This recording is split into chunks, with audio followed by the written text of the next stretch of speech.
Welcome to the Seller Roundtable e-commerce coaching and business strategies with Andy Arnott and Amy Wees.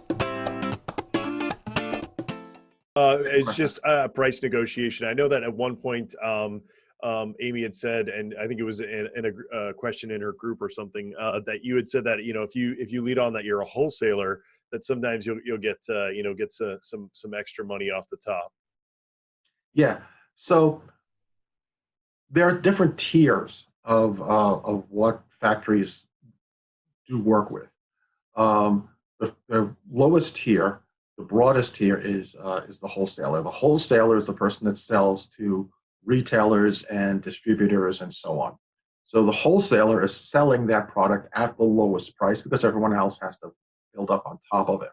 That also means the wholesaler has the tightest price constraints. Above it is someone who's selling in their store or a distributor who's selling to stores. So they have less price constraints. And frankly, Amazon sellers have a reputation of being at the top of that. They're the people selling directly to consumers with the smallest amount of margin, sometimes losing money.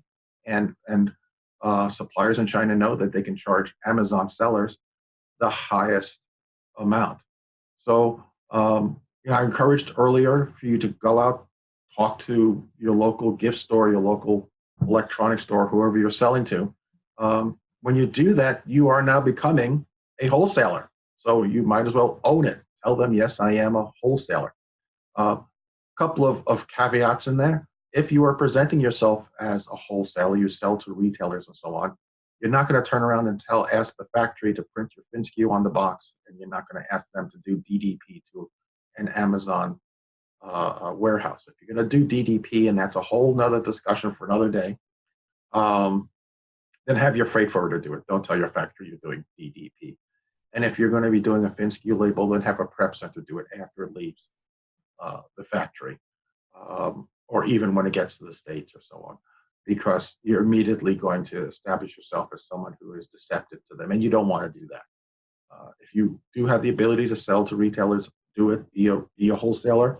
Certainly in the discussions, own that, because that's going to let them know that you're most serious about your prices. Thanks for tuning in. Join us every Tuesday at 1 p.m. Pacific Standard Time for live Q&A and bonus content after the recording at SellerRoundtable.com. Sponsored by the ultimate software tool for Amazon sales and growth, SellerSEO.com and AmazingAtHome.com.